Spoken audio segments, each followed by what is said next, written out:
Welcome to Happy News Network, the Minisode. We're here to brighten your week while you take a break from doom scrolling. I'm Shayna. And I'm Kristin.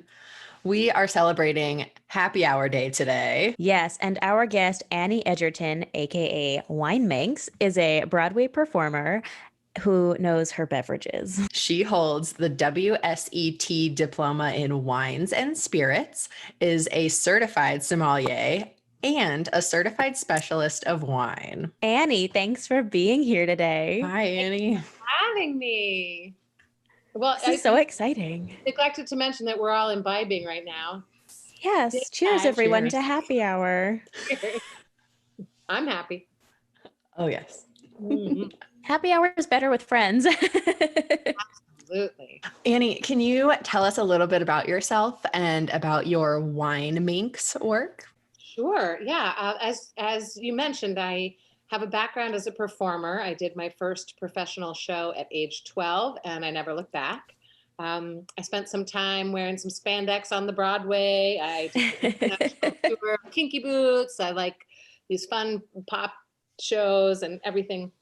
But my father works in the wine business and taught me how to do some of that work before I was legally able to drink, so I wouldn't have to be an actor waiting tables all the time.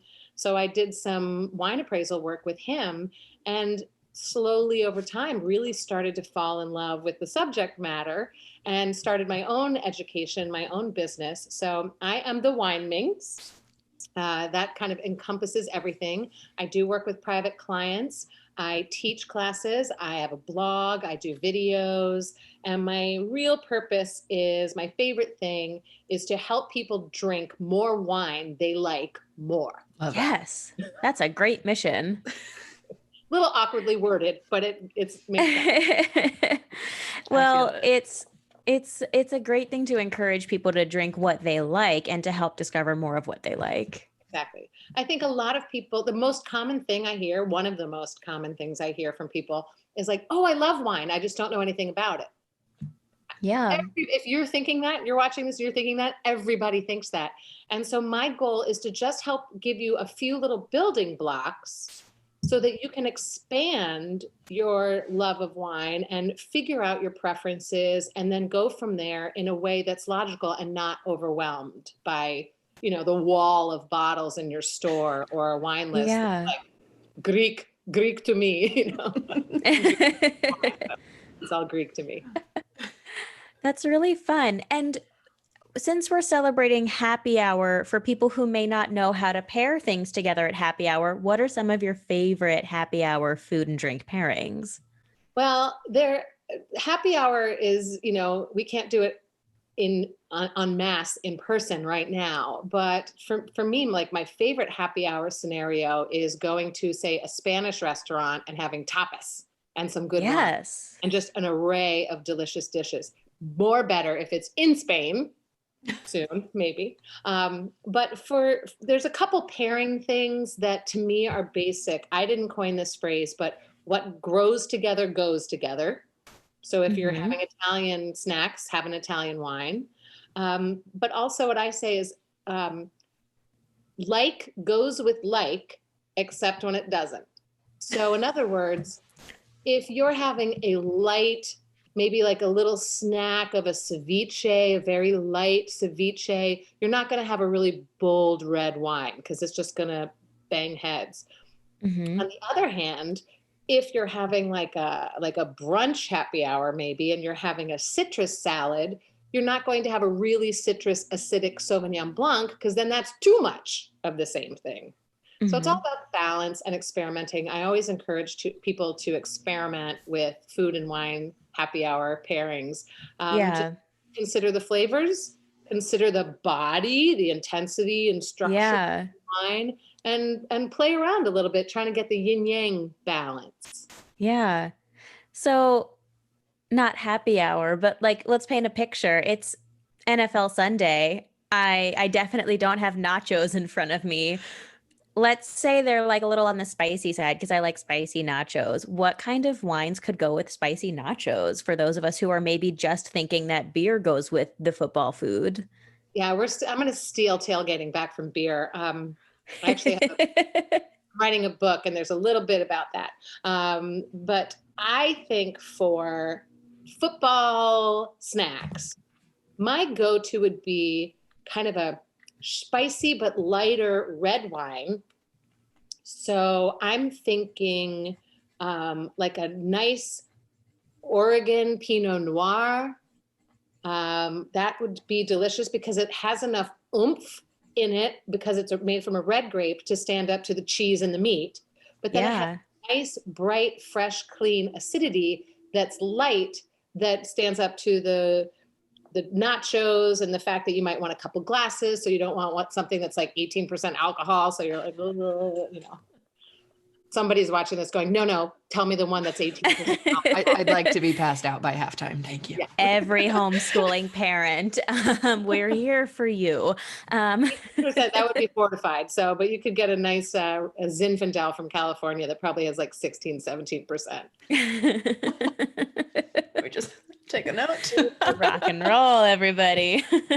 Like I always think about those sports and theme weekends, like a Texas chili competition. I'm like, there is so much more than a beer that could go with those types of foods. And it's neat that happy hour food, you can think about pairing based on flavor combinations and not overwhelming it that way.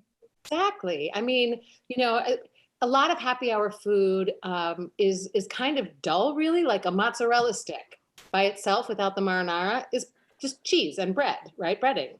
Nachos is just nachos with some stuff on it. So French these things are kind of bland. So if you have a really interesting, thoughtfully chosen wine, all of a sudden your whole experience is going to be elevated. Yeah. Yeah. For any listeners who are maybe too young or they don't consume alcohol, what are some go-to beverage options that you would recommend for happy hour? You know, it's funny because I thought about this and I was going to say kombucha, but technically kombucha actually has a tiny, tiny bit of alcohol in it because it's a fermented beverage.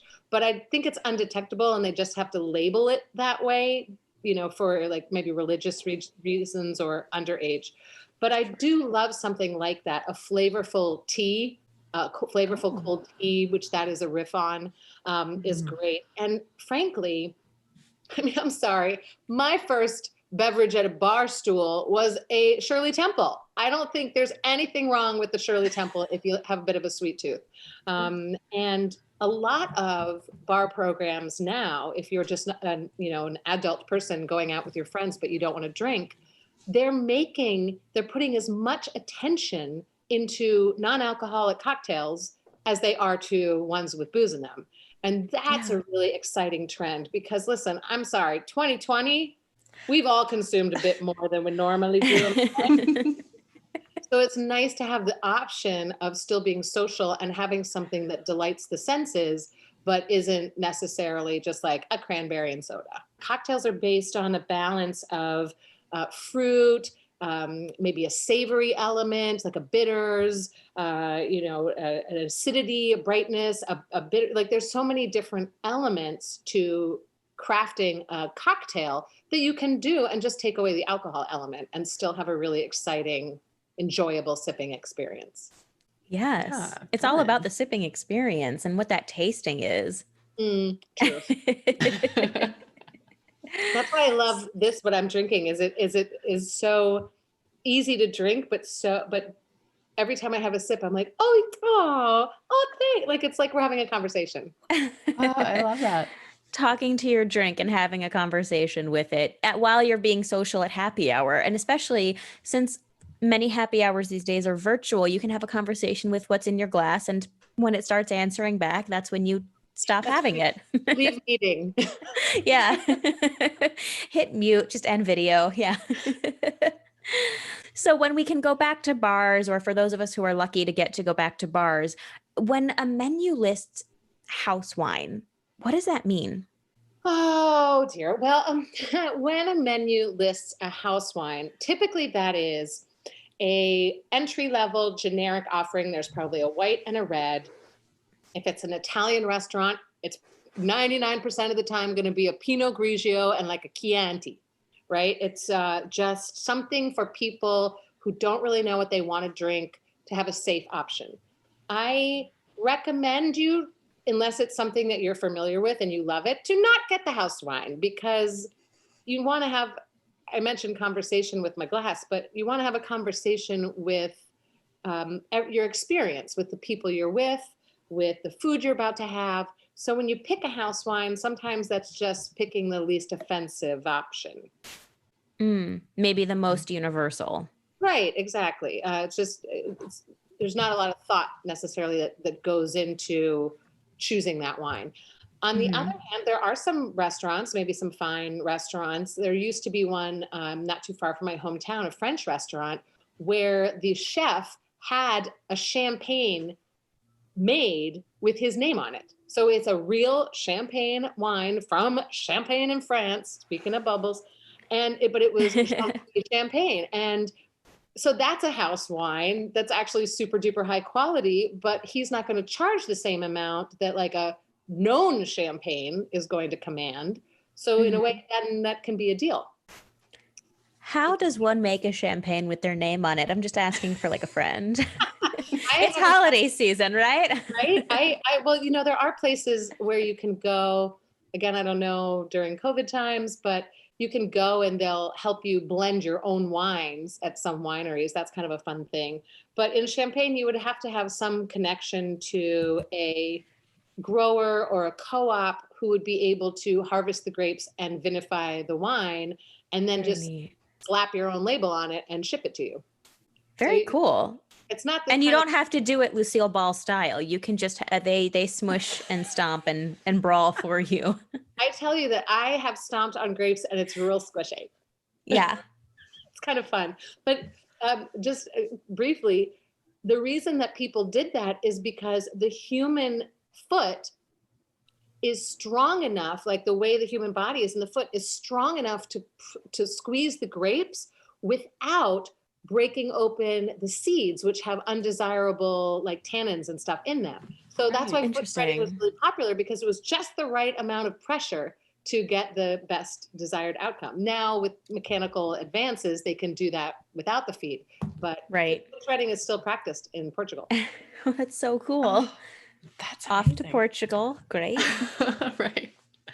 We kind of already talked about this a little bit, but happy hour represents so much more than just drinking. It's a social experience. How do you suggest people celebrate happy hour right now when we can't be as social as one typically would be?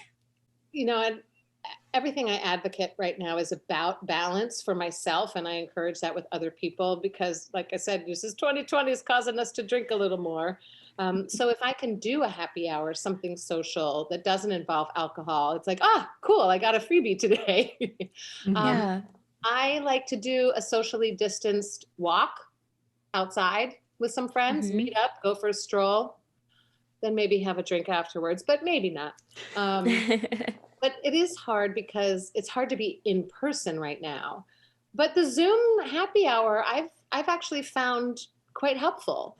I'm actually, I usually teach classes on wine in person, and I've actually had to teach some wine classes via Zoom. So this is something new for me, is that everybody's not drinking the same thing, which normally they are because I've chosen it to illustrate a point. So I've had to adapt my classes, but it's also engaging with people differently than I normally do. So there's a lot of opportunity, I think, with the Zoom world. And I think for happy hours, it's so great. I mean, I don't know about you guys, but when I can at least see my friends' faces and do this, at least cheers. We don't get to clink, but there is that sense of camaraderie still. So I think you can kind of do it both ways. You can be in person without drinking, or you could, everybody's drinking but me. Or you're the guest of honor. You can chat. It's so hard because this stuff just goes down like water to me. It's so good. So my point is that you can be in person and maybe not have to drink all the time, but you can also connect with people and have a bit of a social time on the Zoom. Listen, this isn't going to be forever like this. Right. Temporary. Might be long, but it won't be forever. Right. Yeah. And I think it's nice that you get more variety when you're maybe not sharing a bottle amongst the four of you. You each have to have your own bottle because it's virtual. And you all get to sort of share multiple experiences that way. That's what I've been finding for the Yeah. classes, at least. I've had to come up with themes. So one of them was a white wine you've never had before. And that could be different for anybody. Somebody might have never had a white wine that the rest of us find very common.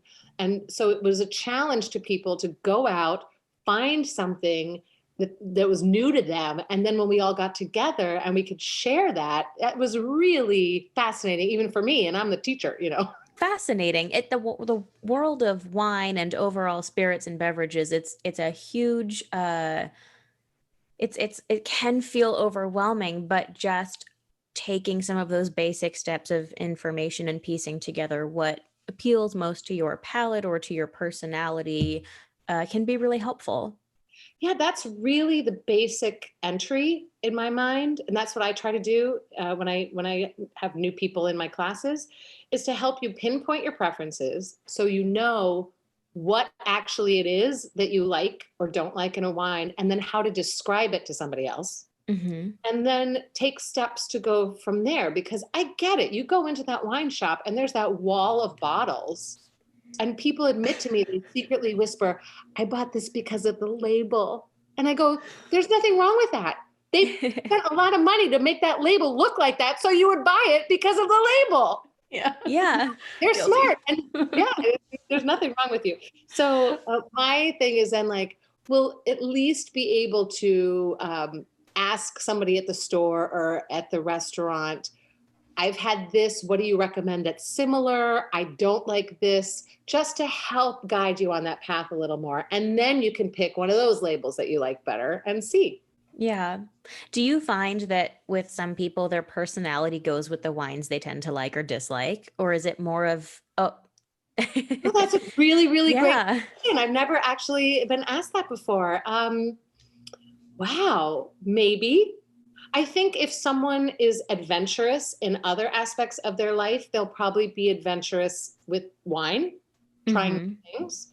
And if they're a little bit more, you know, have the blinders on, they're going down the path they want to go on, then those people maybe just find what they like and drink that all the time. I've had people reach out to me, and I've been curating a case like from an online store or their local shop. And I ask them a few questions about what they're drinking, what they like, where they feel comfortable experimenting, where they don't like. And then I'll put 12 bottles into their shopping cart and send it to them. And then they pay for it and have it delivered. And I get all these phone calls or text messages like, oh my gosh, this is my new favorite, blah, blah, blah. And oh, it makes me so happy because, Oh, that's so fun. you know, we're in this crazy 2020 pandemic world. And if you don't, like, studies have shown that people are very kind of this, they've been just drinking what they're familiar with. And I say, no, this is exactly the time to splurge a bit. I know we're all financially strapped, but splurge a bit. Like, don't drink it just because it's $5 necessarily, because it won't be that good. You know, make it worthwhile and experiment. That way you'll turn like Tuesday into a fun night rather than just Tuesday, you know? Yeah. Oh. And there are good value wines out there, and even just in prepping what we were all going to drink for today, there were some budget friendly options, and there it's nice that people can, you know, if you're not able to expand by traveling or going to new places this year, you can travel via the wine. Very, very true. And it is an exciting journey, and yeah. Well, thanks so much for sharing. I think it's not a formal question that we prepped, but if someone is maybe new to drinking wine, are there some safer entry wines that you recommend if someone is maybe new to drinking wine? Well, let me say this. And I say this with a big caveat. A lot of people who start drinking wine and prefer whites will drink Pinot Grigio. Now, the caveat is there is some brilliant Pinot Gris / Pinot Grigio made, but a lot of it is mass market and boring and neutral. And the reason that that's so popular is because it doesn't offend a lot of people. You go into any bar in the United States, I don't care if it's an Irish pub or the highest end restaurant, they'll probably have a Pinot Grigio by the glass because they know people will recognize it and know it won't be offending them. And so they'll buy it. So I could tell you, try a Pinot Grigio. That's a good gateway wine, but I'm not going to do that because I want to hold people up to already, if they're thinking about getting into wine and they want to experiment, I say challenge yourself just a scotch, just a tiny scotch. There may be like 5 main white grapes and 5 main red grapes that you see the most frequently that are grown all around the world, right? Like Chardonnay, Sauvignon Blanc, and Cabernet Sauvignon, and Merlot.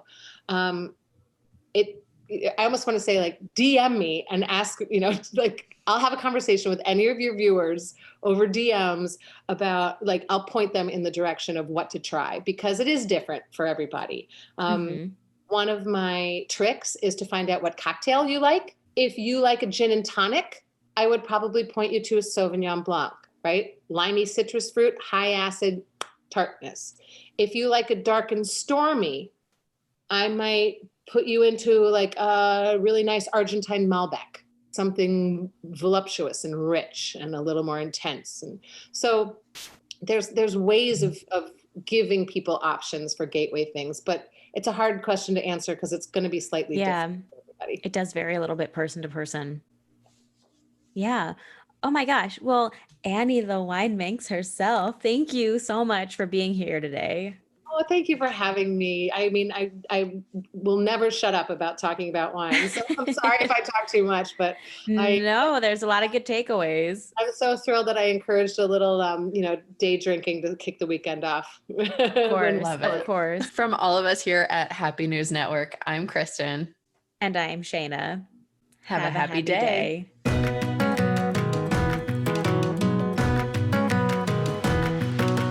Cheers. Amazing. Cheers. Cheers.